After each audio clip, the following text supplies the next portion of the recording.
This is the best tomahawk steak we had in a while. Hey Pitmasters! Today we are making the American version of the Tomahawk steak.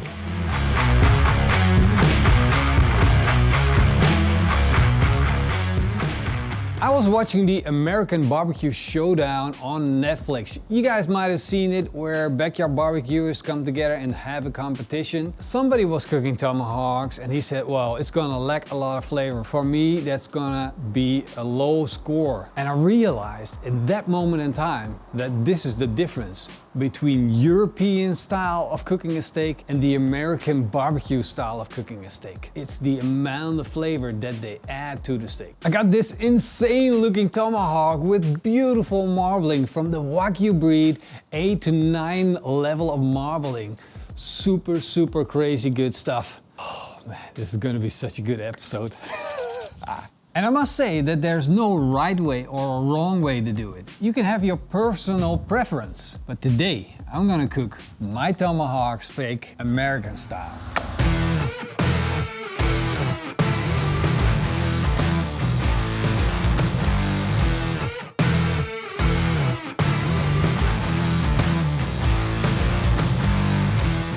Our barbecue is slowly lighting up, and once it's lit up, I'm going to put in a heat deflector, creating an indirect zone and a direct zone. And one of the big characteristics of an American barbecue steaks is grill marks.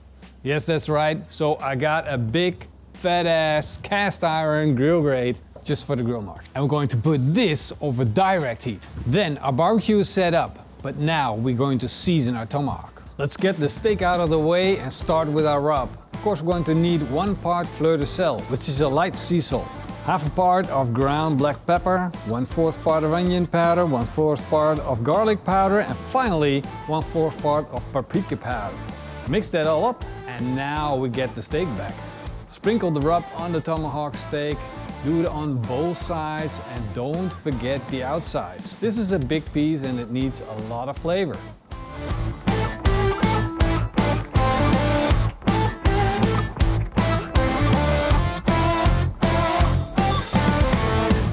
Our cast iron grill grates are super hot. The coals are glowing. The heat is flashing in my face. It doesn't get any hotter than this, and that's exactly what we need to get the perfect grill marks.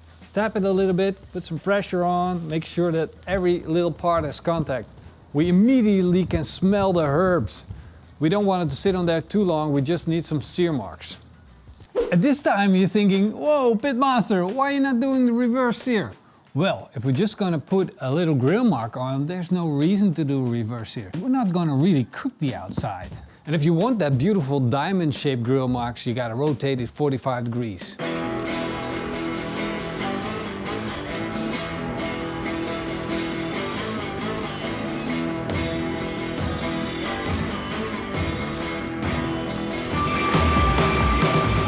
One side has grill marks right now. Now we have to wait for the cast iron to pick up enough energy and heat again to make grill marks on the other side of our steak.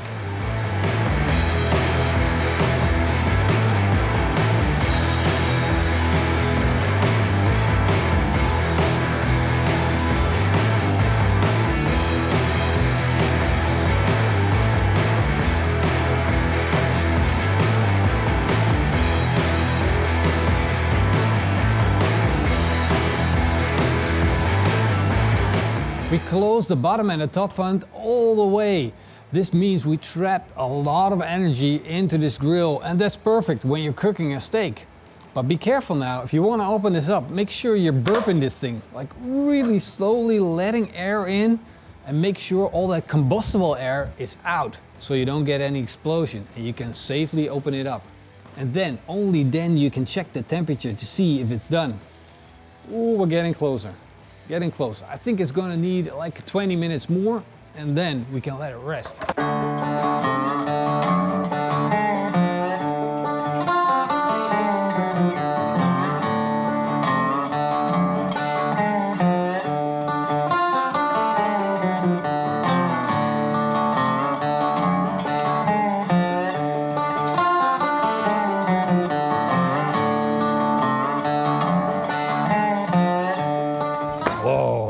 American Tomahawk barbecue steak grilling style. They even have a competition. It's called the SCA, the Steak Cook-Off Association.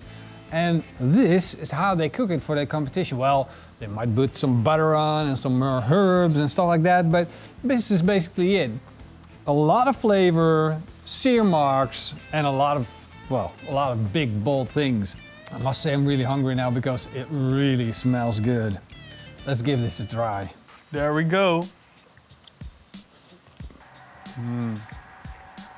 And guess what? It has a lot of flavor. I don't mean just a little flavor. I mean it has a lot of flavor. There's something about it. There's something magic about it. The crust on the outside, it really crispened up, and even though during the cooking process it might look really dark and gnarly, you think, wow, it's burned, don't do it, don't go the American style, and you don't get any bitterness from burned herbs or something like that. I kind of wonder why that is. Roel is right. You don't taste anything like burnt herbs or whatever. It's not there. I really enjoyed it. I must say I enjoy this steak a lot. So This is the best tomahawk steak we had in a while. Wow. I'm just gonna take another piece. all right, I want a piece too. We gotta stop the video. So thank you guys for watching. Hope you enjoyed the video, and if you did, then leave us a big thumbs up and a comment down below. In the meantime, big thank you to our patrons and our YouTube members. See you guys next time. Until then, Eet makkelijk. and keep on grilling, guys. Wow, It's amazing. but that spinalis bit, I think that's what it's called in English. Spinalis Yeah, is the best bit. it's the best bit. It's so tender.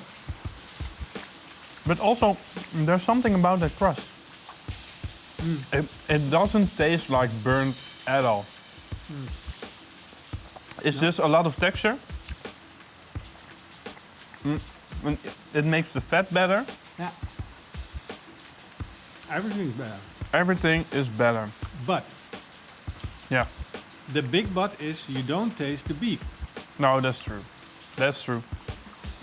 So it's nice, Yeah. but it's a fast food kind of nice. Yeah. It's like a bit of MSG. You get that MSG vibe. Because I do really feel satisfied. Yeah. You're right. But it's still delicious. It's still delicious. I don't care. Awesome. I'm gonna keep eating. Just keep eating. Wil je een stukje?